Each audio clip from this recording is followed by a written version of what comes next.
Maybe you feel like you're stuck in one place. Changes that matter start with you.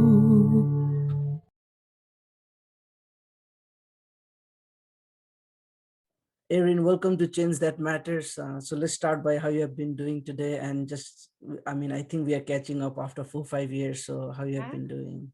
Yeah, I'm doing good. Thanks, Sandeep, for having me. Yeah, it's been hard to believe it's been that long already, but it's just exciting to see students that I worked with over my nearly 15 years in higher education and kind of see that transition from thinking about when we first met via sort of Skype and how far things have come since then. It's just a real pleasure, and thanks for having Yeah, me. I remember the first time I was talking to you because I think that was around the time we had earthquake in Nepal, and I Yep. yeah, so I was trying to get into Beloit, and yeah, I think you have been super helpful, and I'm really glad to have you here in the show. So I would like to get started by just your background and what got you into international admissions and what you're doing right now. Sure. So as I just sort of mentioned, I've been sort of in the higher education field for nearly 15 years. And it was something I just kind of fell into in the beginning. So I had, gone off, I got my bachelor's degree in business administration, and then started working some non-for-profit jobs, and just didn't feel sort of satisfied. So I went back to get my MBA. And during that time, I got a graduate assistantship working in an admissions office. So that was really sort of my first sort of major introduction into admissions, other than my own sort of applying to college experience. But as a graduate assistant, we as an institution at that time were trying to bring in some international students. And no one in my office at that time really wanted to take on that responsibility, because this was 15 years ago. And so at that time, really, we were just communicating via email. There wasn't, there was maybe Skype, but we weren't doing a ton of that. It was really back and forth email communication. And to try to really explain who an institution was, that was something kind of difficult. And so I said, let me take it on, and let me have international as my territory. I had developed a real sort of fascination around meeting new people and cultures and just learning about different things from my own study abroad experience, when I went to London and was studying at an international university for a semester. And so that really sort of drove me into my curiosities in international admissions.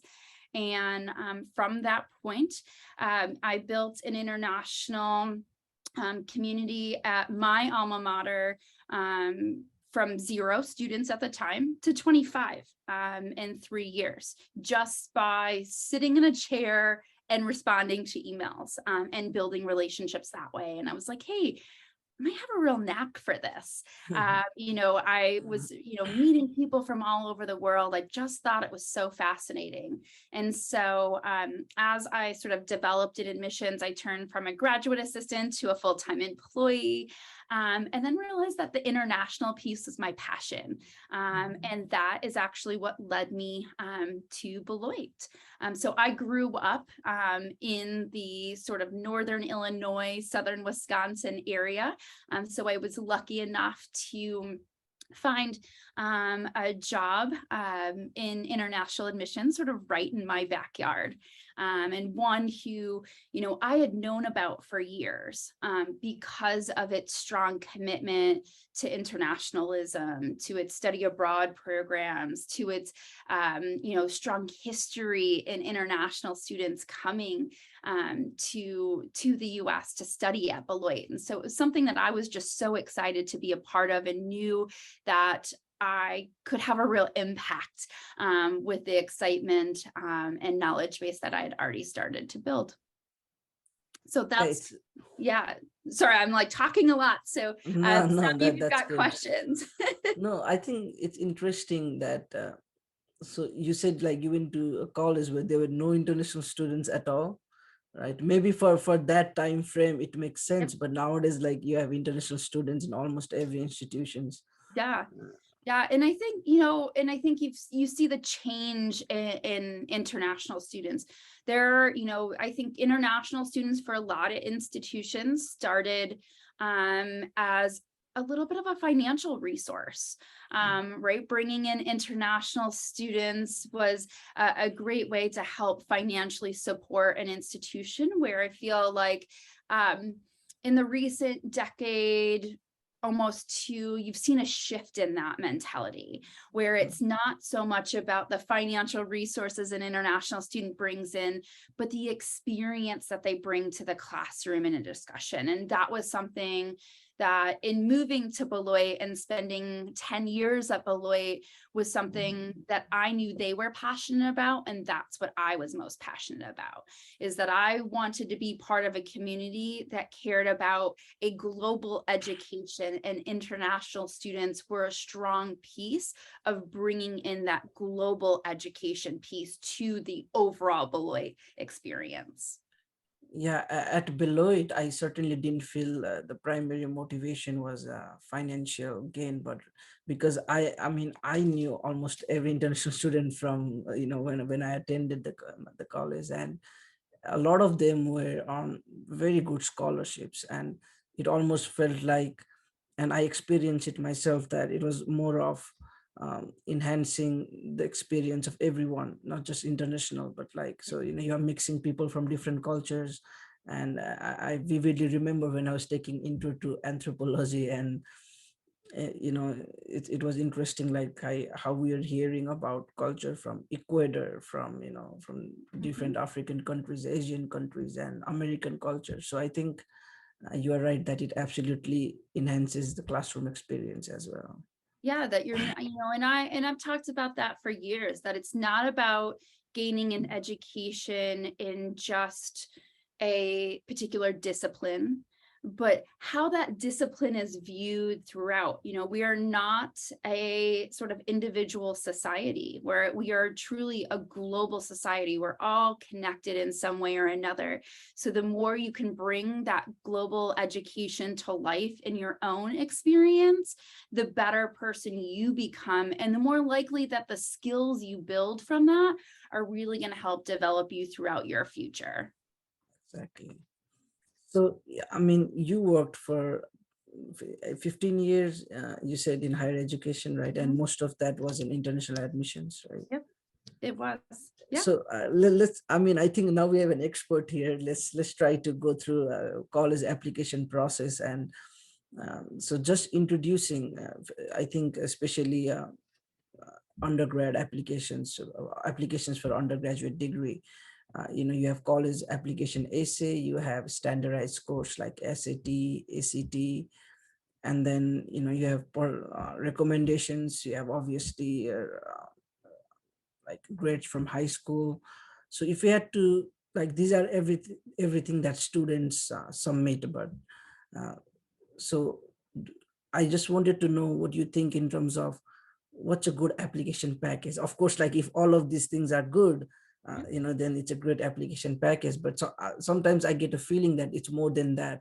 It's how things are connected, like the story you are telling. But from your perspective, what do you think is a good application package? Yeah, you're absolutely right in sort of that last comment. And that's something I've told students for years, that when you're building your application, all of the think of all of the aspects of an application as telling your own personal story. You know, I think one of the sort of common mistakes I see is someone sort of building on just one piece, or, you know, that piece being the same thing their teachers are talking about in their application essay, you know, where we're only maybe getting one side of you, where, you know, your extracurriculars are telling us more about your interests and your passions.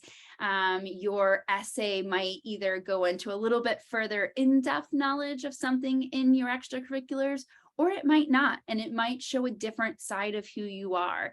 You know, your grades, your teacher recommendations, or, you know, personal recommendations.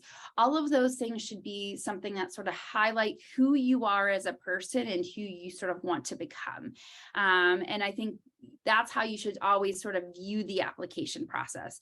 Not what does admissions want to hear about me, but who am I and what do I want to represent in my own application experience? I think that's sort of the most important thing. And I think oftentimes students are trying to think too much about, well, what is the admissions office? What do they want to hear in order to accept me? When really what we want to hear is, who are you? And what's going to make you a good student? So tell us about you.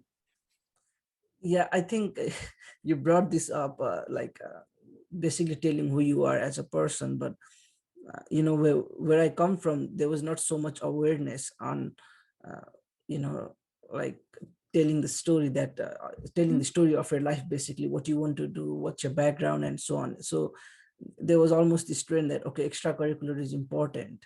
So what you do is you try to get into different extracurricular activities just for the sake of college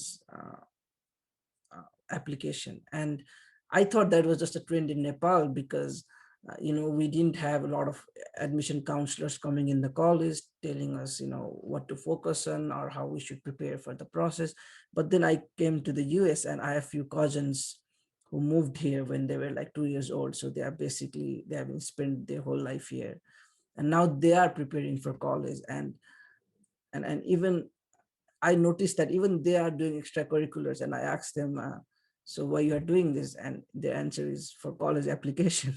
So it's I think the mentality is not about like doing something you're passionate and that happens to be an extracurricular, but more like doing extracurricular because it helps for college application. Do you see Yeah, and that I think trend? that's not the right mentality to have Yeah. at all. Because, you know, admissions is looking for particular traits. You know, they're looking to see sort of what is it that you are interested or passionate about. You know, have you done things in that interest and passion to sort of heighten that experience, like take on a leadership role, or try to manage something? You know, have you, you know, done something that really creates a level of, well, if I go to college, this is what I want to get into something like this too. And I want to continue to grow my knowledge in there. You know, that's something that stands out more in an application than just doing activities for activity's sake. You know, I often have always told students when I'm advising them in the process, it's, you know, I would rather see you do or put something on your extracurricular list that, you know, do 1 or 2 things and have done them very consistently for 2 to 3 or 4 years, rather than 10 things you did one time. Because those 2 things are going to tell me more about you than those 10 things you did that one time. So I guess I'll shift the focus to application essays now.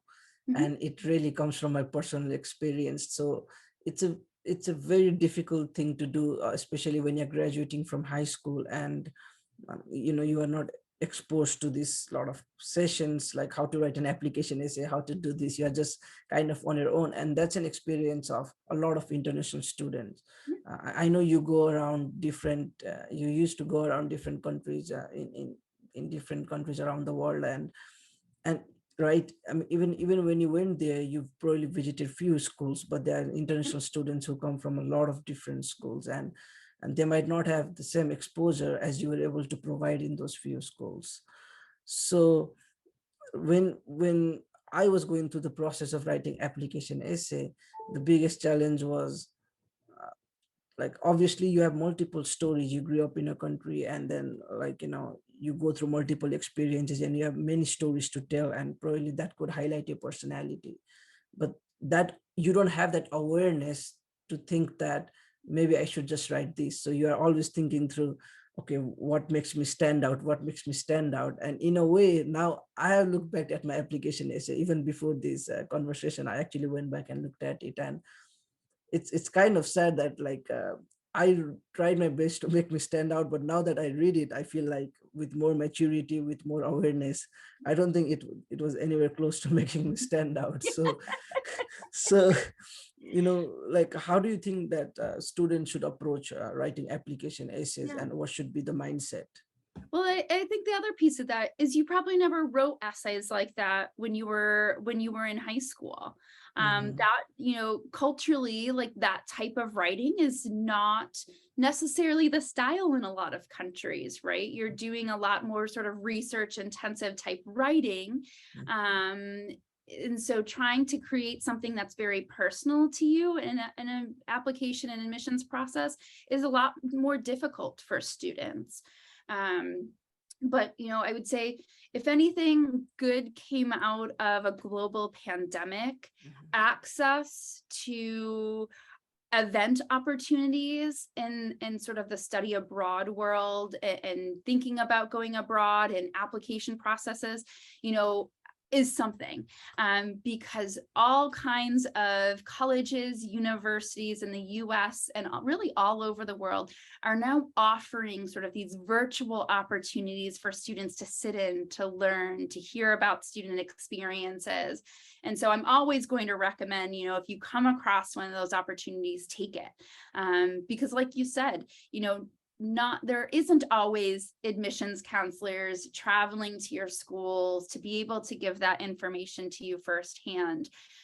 So really, taking advantage of sessions and opportunities that may be out there for you to help you in planning for your experience is something that was not available for you when you started your college application process, but is very ready to go now.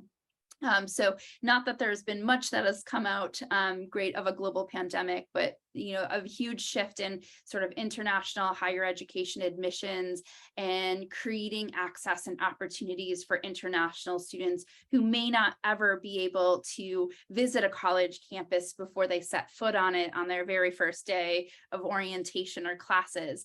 That is something I think good that's come out of the experience to really help with that.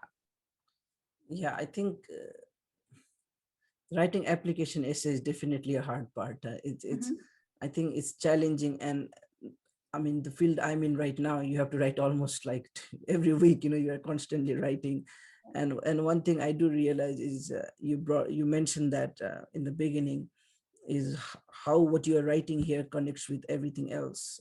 You have to show, for example, your grade, your extracurricular, and everything. So I think connecting every bits of your application is important. So that was very helpful, Erin. I do want to get into this recent thing that has been going on, and I have seen it with graduate school admissions, but I'm sure it is there with undergraduate admissions as well, which is with some universities are kind of they do not require standardized test anymore as a part of the application.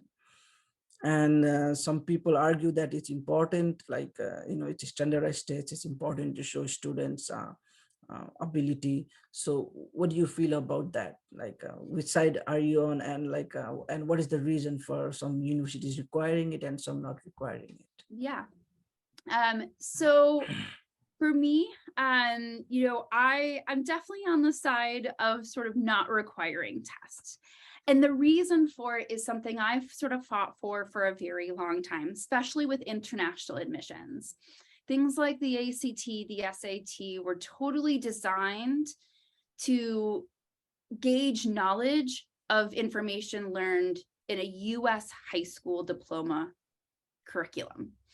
And, for international students, curriculums around the world are very, very different, and oftentimes very focused in maybe particular streams versus a sort of almost liberal arts education pathway where you're taking sort of all different types of subjects.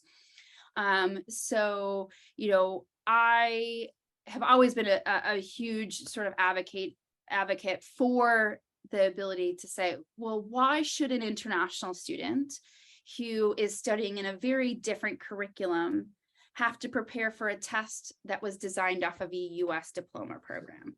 Why should a 4-hour test determine who you are going to be over the next 4 years of your life.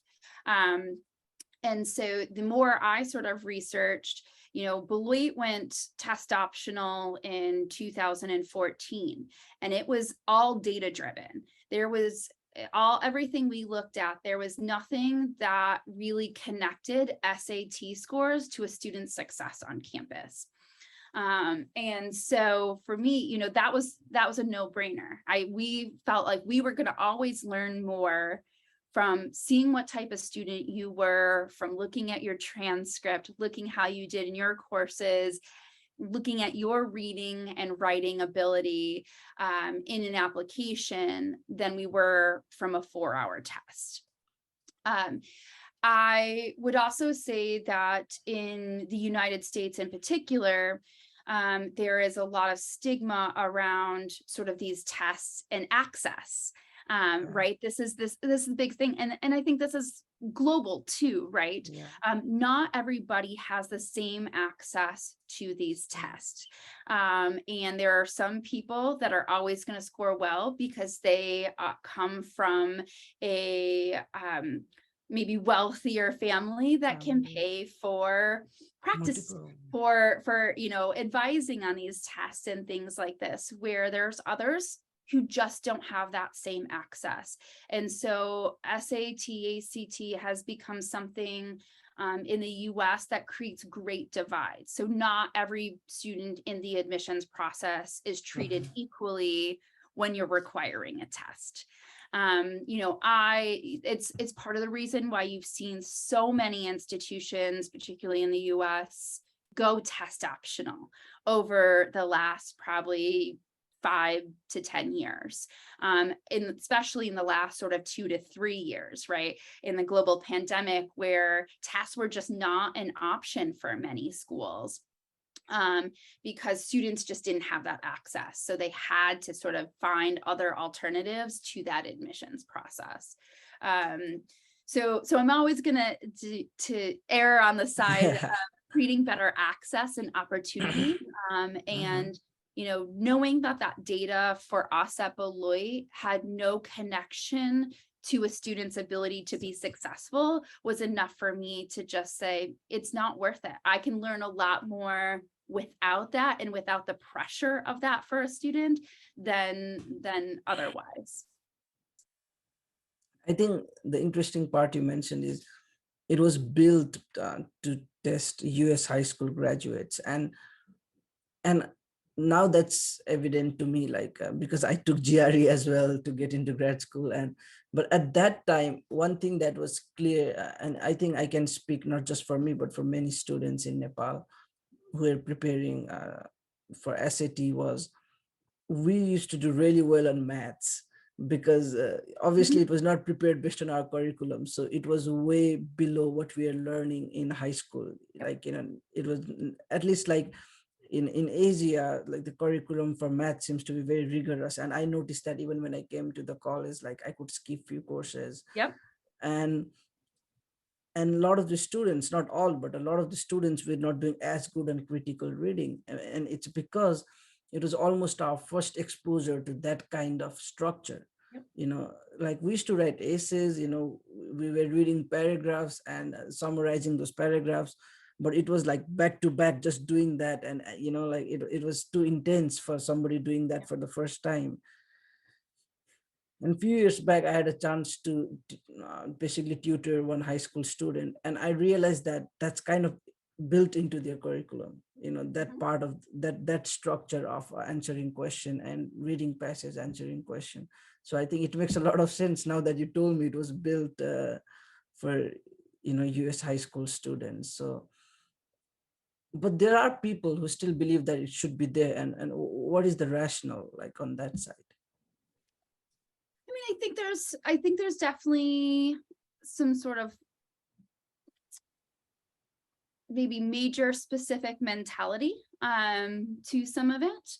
I mean, your example of math is a really good one. There are institutions in programs, particular, maybe someone who's looking to go in something like engineering, where they may find that test really beneficial to their admissions process.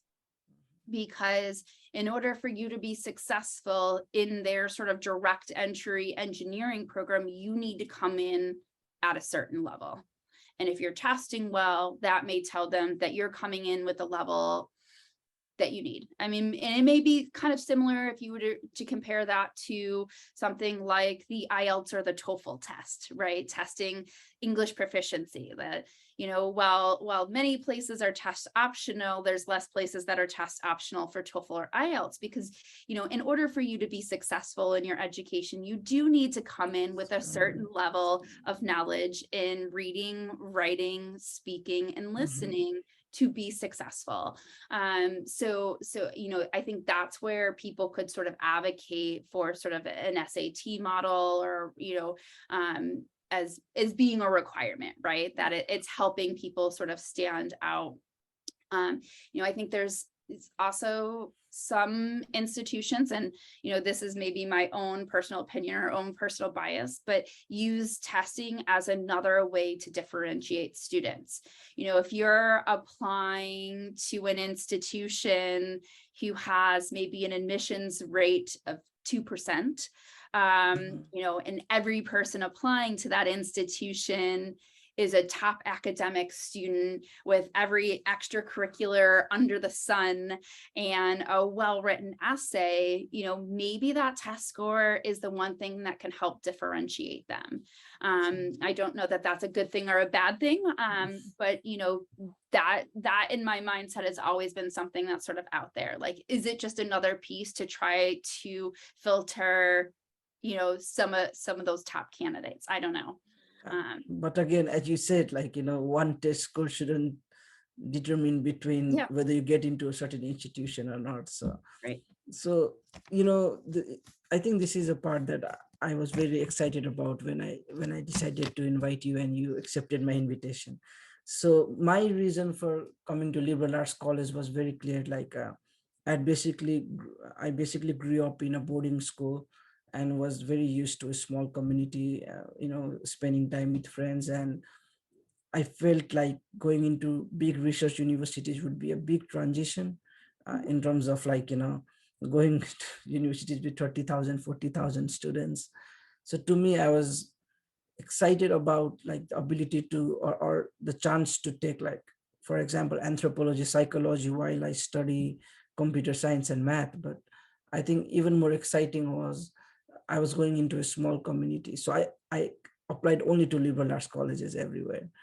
So, but obviously I know that for international students coming into the US, my parents didn't know about what is liberal arts college, and even the students today, some of them don't know really well, like, what liberal arts college brings. And so I wanted to know what from you, what differentiates liberal arts college from research universities, and why somebody could attend liberal arts or research universities.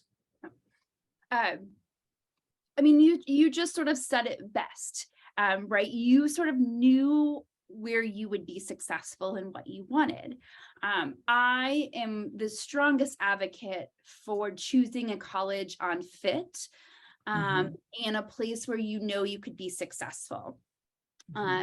That, you know, liberal arts colleges versus big research, you know, one institutions, they can, either one can be fine.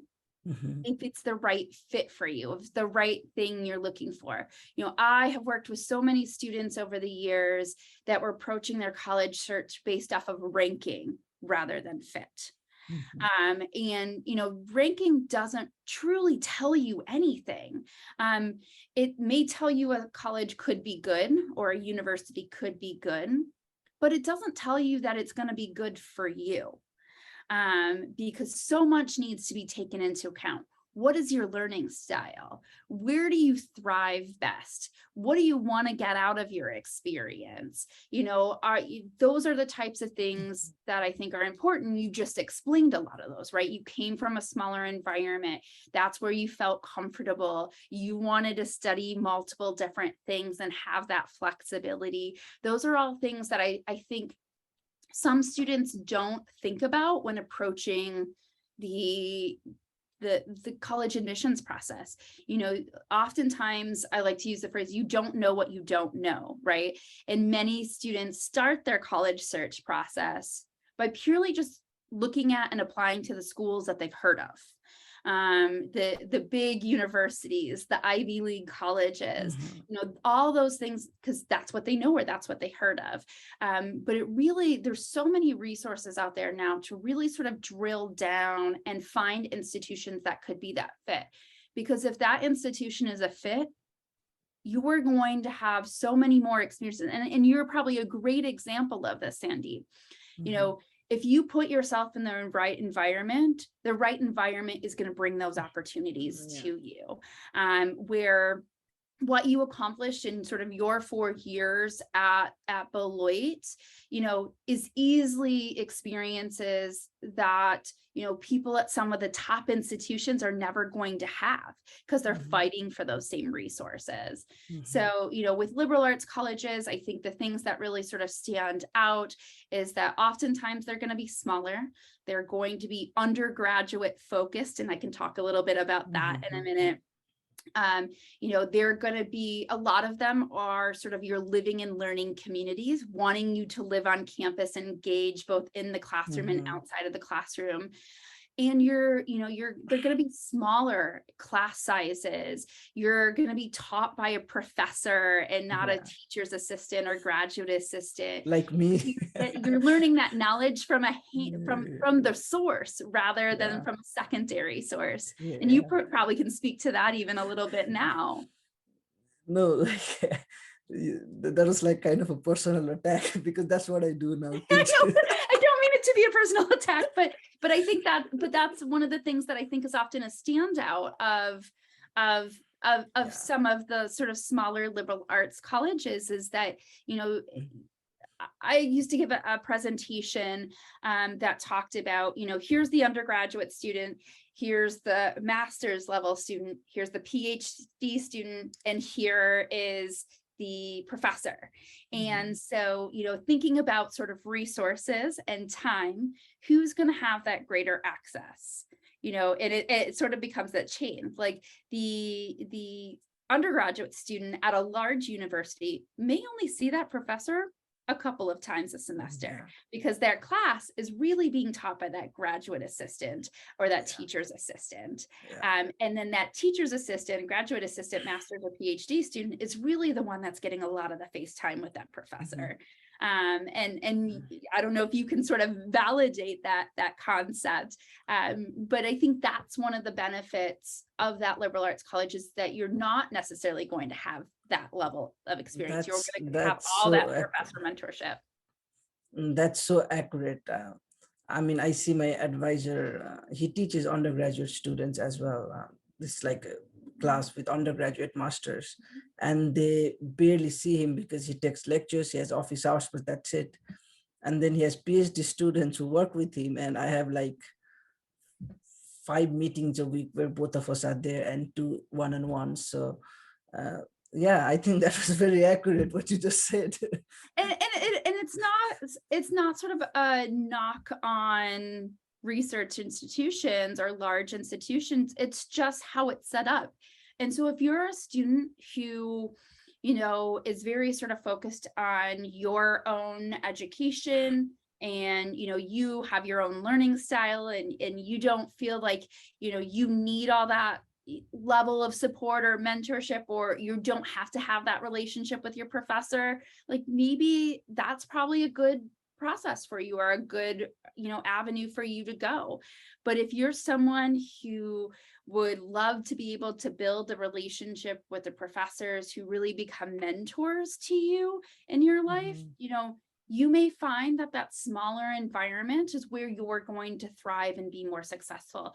So it's not sort of a knock on one or the other. I think it's all about fit and personality and who you are. And I think that's something that's really important for students to be thinking about ahead of time. Who am I? How do I learn best? What do I want to get out of my college education? What do I want to be able to study? You know, am I only interested in engineering? Or am I interested in things like engineering and math and anthropology, and I want to know how all this stuff sort of connects.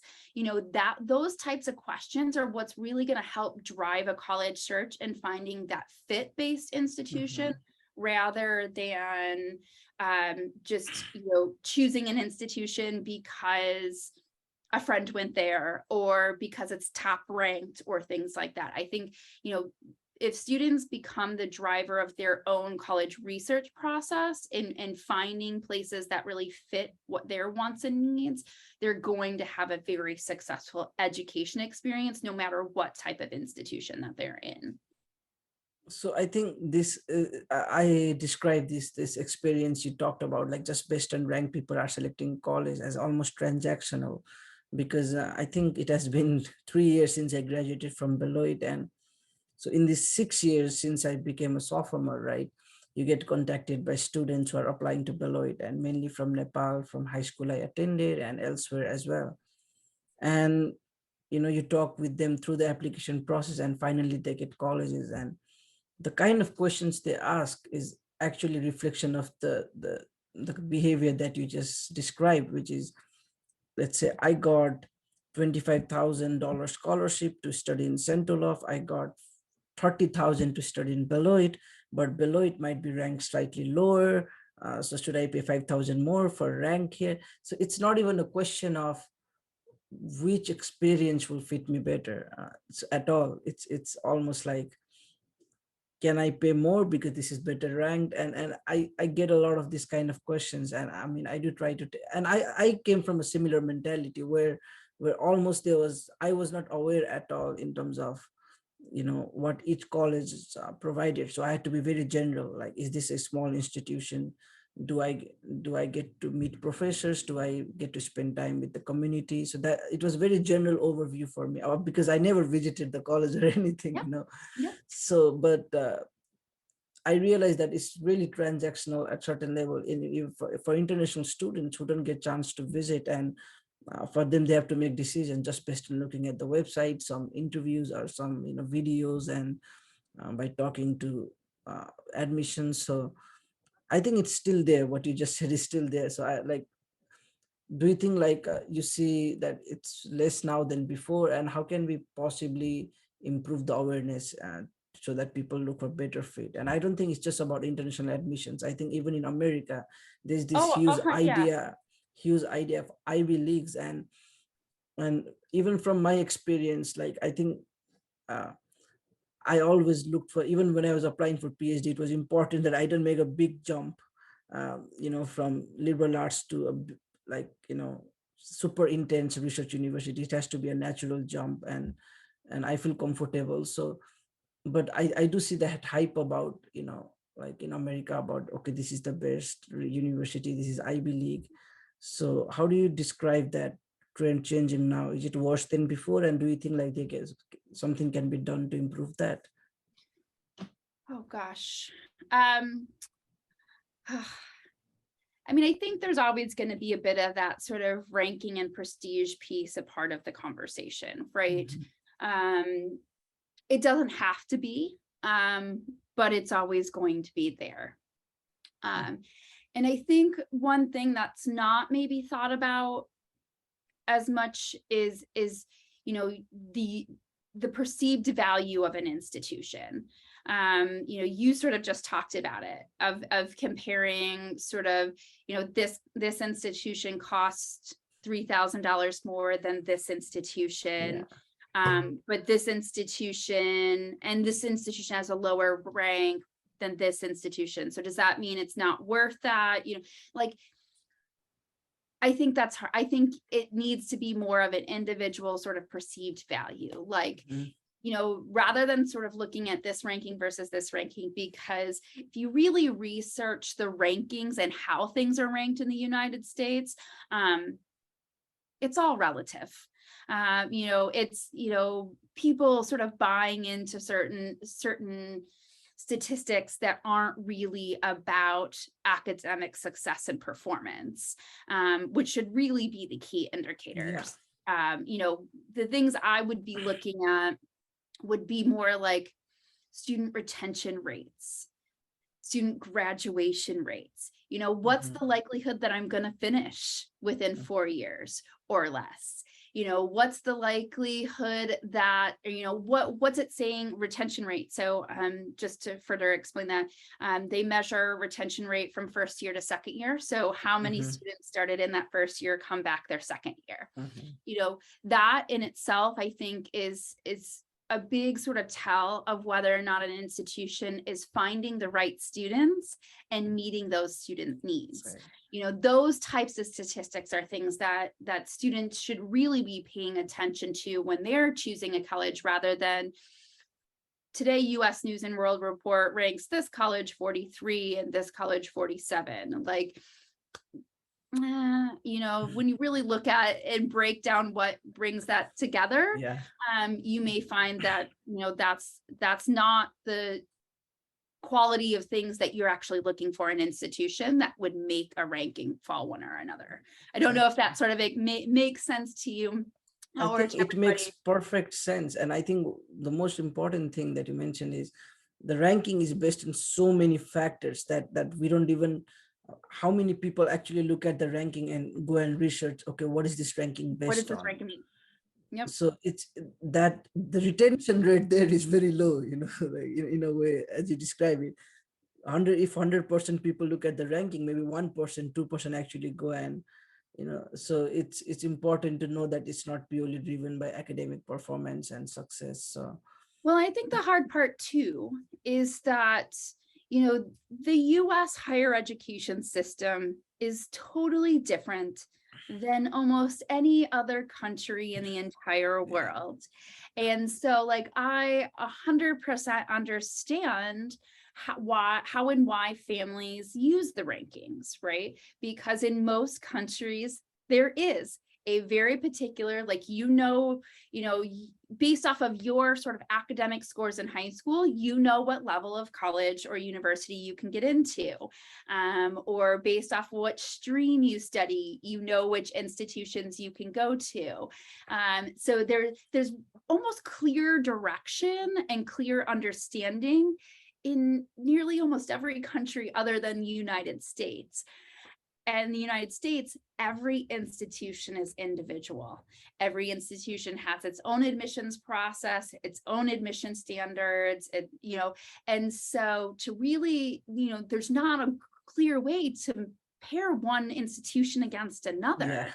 And so, people are trying to turn what their own sort of home philosophy in choosing a university is, and are searching for some aspect of that in looking at studying in the United States. And so that's where they often turn to rankings or word of mouth and in institutions that they've heard of, because if they've heard of an institution, that must mean that it's good.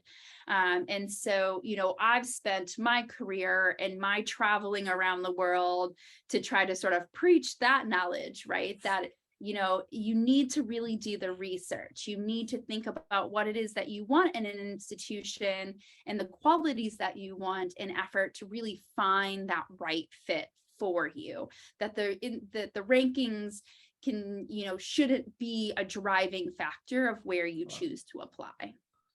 Yeah. Well, this was all very informative.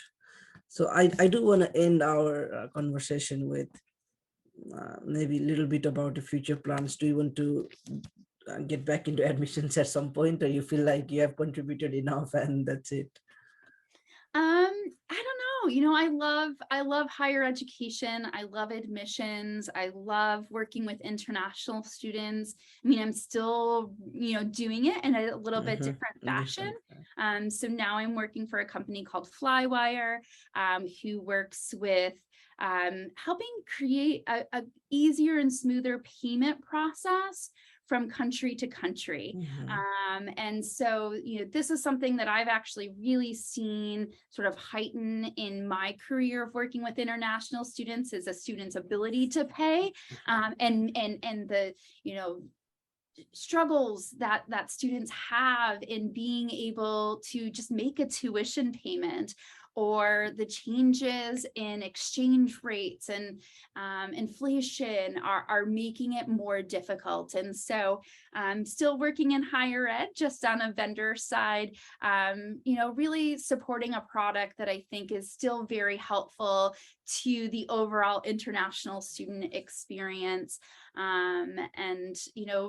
For right now, I'm really excited about the opportunities that this brings and helps international students with making an education even more sort of affordable for them to have that success and that study abroad experience that they're desiring. So I guess did you visit Nepal during any of your years, any admissions? No, Okay.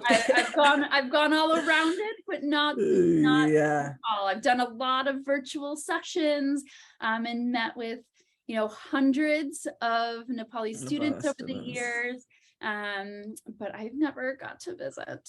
I'm still hopeful I will be there someday. Maybe you should just go, not for admission Yeah. reason. It's a It's beautiful probably better, country. right? I can really Yeah. experience that. I mean, most of my international trips, I was in no place more than sort of 24 to 48 hours. And it's not a glamorous job like most people will think. International admissions, recruitment, and travel is tough because you're not in one place very long, and you're there to meet students, visit schools, and move on. And so, I It's hope a lot to of be able to make it to travel. Nepal. Yeah, it's a lot of travel, less fun if you're spending just 48 hours. And Right. I mean, I'm used to long travel, and it just takes 2 days just to recover from that. Yep. When you go to India, Nepal, that side of the world. Exactly. So yeah, Erin, thank you so much. I think one thing that obviously I knew about you is that how considerate you were towards international students in understanding their perspective. But I think after this conversation, I realized even more. For example, when you talked about ranking, you understand why international students look at ranking, because they have a ranking system that's much more driven by academic success of the institution. I think that was very interesting because it's sometimes really hard to put yourself in that shoes and look from their perspective. I guess that's why you worked that long in international admission. But Yeah, I mean, thank you so much. I'm always going to be an advocate for an international student because I recognize the opportunity that studying abroad can bring to a student, to their family. And I always want to make sure that students are making the right choices, that they're not doing it without sort of considering all of their options and without, and making sure that once again, it's that fit, because that fit is truly going to be what makes a difference in the overall education experience. Any institution can be a Harvard if you make it your Harvard, and I think people come in thinking that, that Harvard, Yale, those Ivies are sort of that top level mentality and you have to go there to have a great education. Absolutely not. If you find that right institution otherwise and put your all into it and take on those opportunities, those internships, those job opportunities throughout, you're gonna, I mean, Sandeep, you can talk about your own experience, the job opportunities and job offers you had coming straight out of Beloit before you decided that maybe that wasn't the right fit for you now and that you wanted to head to get your PhD. I mean, I think that's a great example of making the most out of all of your opportunities and making your Beloit education that sort of Ivy level education experience that's leading you to very, very strong future success. Hopefully, yeah.